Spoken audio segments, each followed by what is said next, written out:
بسم اللہ الرحمن الرحیم سنقریؤک فلا تنسا الا ما شاء اللہ۔ میں محمد طلحہ آپ سے مخاطب ہوں۔ میں آج آپ کو ایک اہم بات بتانے جا رہا ہوں۔ میں اس شخص کا تذکرہ کرنے جا رہا ہوں جو اپنے بستر پر ہر رات کو نئی لڑکی لیا کرتا تھا، اور اس کی عادت یہ تھی جو لڑکی ایک مرتبہ اس کے بستر پر آ جائے دوبارہ وہ کبھی اس لڑکی کو اپنے بستر پر نہیں لایا کرتا تھا۔ بنو اسرائیل کا ایک شخص ہے، کفل اس کا نام تھا۔ حضور کے صحابہ کہتے ہیں ہم نے حضور سے کئی مجالس میں اس کفل کا تذکرہ مختلف انداز میں سنا۔ ایک مرتبہ آپ صلی اللہ علیہ وسلم نے فرمایا کہ کفل ایک شخص تھا بنو اسرائیل میں، وہ بہت گناہ کیا کرتا تھا، ساری زندگی اس کی تقریباً زنا میں گزری۔ وہ اللہ الفاظ کی کمی بیشی کو معاف فرما دے، وہ بستر پر ایک مرتبہ ایک لڑکی لاتا تھا، دوبارہ لڑکی نہیں لاتا تھا۔ اب ایک مرتبہ ہوا یوں کہ ایک حسین و جمیل پاک دامن باحیا لڑکی، بچوں کا پیٹ بھرنے کے لیے اس کو چند پیسوں کی ضرورت پڑی۔ اس کو بتایا گیا کہ کفل بہت امیر آدمی ہے، اس کے پاس چلی جا، تیری ضرورت پوری ہو جائے گی۔ اب وہ عزت نفس ساتھ لیے اور اپنی پاک دامنی باحیا کردار کو ساتھ لیے کفل کے دروازے پر پہنچ گئے۔ کفل نے پہلی نظر میں جب اس لڑکی کو دیکھا، وہ لڑکی کفل کے دل میں لگ گئی، گھر کر گئی اس کی محبت، اس کا چہرہ، اس کا حسن جمال۔ اس عورت نے کفل کے سامنے اپنی احتیاجی ظاہر کی کہ میرا مسئلہ یہ ہے، مجھے پیٹ بھرنے کے لیے 30 دینار چاہیے۔ کفل نے کہا میں تجھے 60 دینار دینے کے لیے تیار ہوں، تو 30 مانگ رہی ہے، میں 60 دینے کے لیے تیار ہوں، لیکن مشروط بالجرم، مشروط بالزنا ہوں گے۔ میرے بستر پر سونا پڑے گا، میری خواہش کو پورا کرنا پڑے گا، میری جو خواہش ہوگی اس کو پورا کرنا پڑے گا۔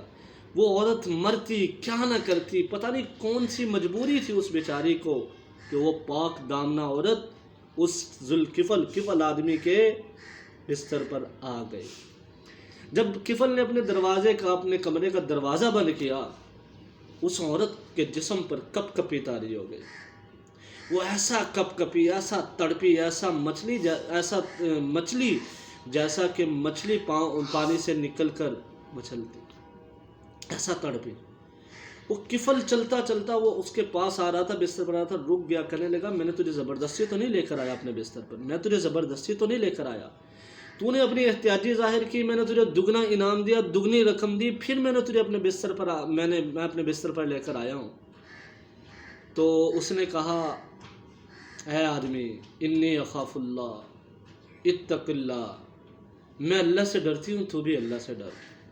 یہ جملہ ایسا درد بڑے انداز میں تھا، اس کی آنکھوں سے آنسو تھے، جسم کانپ رہا تھا، دل اللہ کے خوف میں، وہ اللہ کا خوف لیے ہوئے تھا، اور زبان اس کی یہ جملے ادا کر رہی تھی۔ یہ جملے اس کفل کے دل پر لگ گئے، کفل کے دل پر لگ گئے۔ وہ وہیں رک گیا۔ اس نے کہا اچھا یہ بتا، تو نے آج تک ایسا جرم نہیں کیا، مطلب اپنی عزت کو نہیں بیچا؟ اس نے کہا میں نے نہیں بیچا آج تک، بس مجھے بھوک تیرے بستر پر لے آئی ہے کفل۔ کفل کے دل پر یہ بات اثر کر گئی۔ اس نے کہا کفل، اس عورت نے ایک مرتبہ یہ جرم نہیں کیا جو جرم تو صدیوں سے کر رہا ہے، اور اس کو اللہ کا اتنا ڈر، تو صدیوں سے کر رہا ہے، تجھے اللہ کا خوف بھی نہیں۔ اس نے بہت سارے پیسے دیے اور اس کو کہا تو میری بہن ہے، جس عزت کے ساتھ آئی تھی اسی عزت کے ساتھ واپس چلی جا، ہاں بس مجھے معاف کر دینا، میں بڑا کمینہ آدمی ہوں۔ کہتے ہیں وہ عورت پیسے لے کر اللہ کا شکر ادا کرتے ہوئے، اللہ بچ گئی میری عزت، تو نے بچا لی میری عزت، وہ کفل کے دروازے سے نکلی۔ کفل نے دروازہ بند کیا، اسی رات کفل کو موت آ گئی، اسی رات کفل کو موت آ گئی۔ اچھا بنی اسرائیل میں اصول یہ تھا، کوئی بندہ برا کام کرتا اللہ اس کے دروازے پر لکھ دیتا تھا یہ تو حضور کی دعائیں ہیں، ہم ساری رات منہ کالا کرتے ہیں، ہمارے گناہوں پر، ہمارے عیبوں پر اللہ نے پردہ ڈالا ہوا ہے، کبھی ہاتھ اٹھا کر دعا کر دیا کرو اس پیارے نبی کو۔ تو بنی اسرائیل میں ایسے تھا کہ وہ دروازے پر لکھا جاتا تھا کہ رات اس نے یہ منہ کالا کیا، یہ جرم کیا۔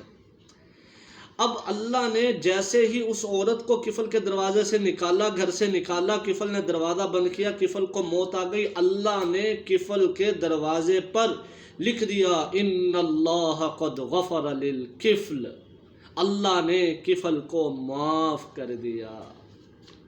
یار وہ آدمی، اچھا جب لوگوں نے دیکھا نا یار کفل معاف ہو گیا، یہ اتنا بڑا زانی، یہ مشہور و معروف، ہر آدمی جانتا ہے، انہوں نے دروازہ جب کفل کا توڑا نا تو کفل کی موت سجدے کی حالت میں آئی تھی۔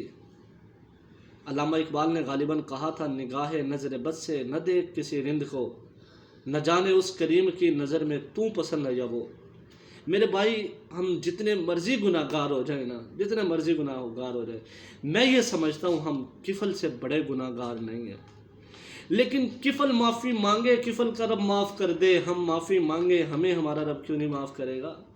ضرورت ہے اس بات کی کہ ہم اللہ کے پاس آئیں، معافی مانگے، احتیاجی ظاہر کرے، اللہ بہت زندگی تیری نافرمانی میں گزار دی، گناہوں کی دلدل میں گزار دی، اللہ اب اس گناہوں کی محبت، دنیا کی محبت کو ہمارے دلوں سے کھرچ کھرچ کر نکال دے اور اس دل میں اپنی اور اپنے حبیب کی محبت بھر دے۔ میری بات اچھی لگی ہو آج سے توبہ کریں، نیت کریں، اللہ ساری زندگی پر توبہ۔ حدیث پاک میں آتا ہے التائب من الذنب کمن لا ذنب لہ، جب انسان گناہوں سے توبہ کرتا ہے وہ ایسے ہوتا ہے گویا کہ ماں نے اس کو پہلے دن جنا ہو۔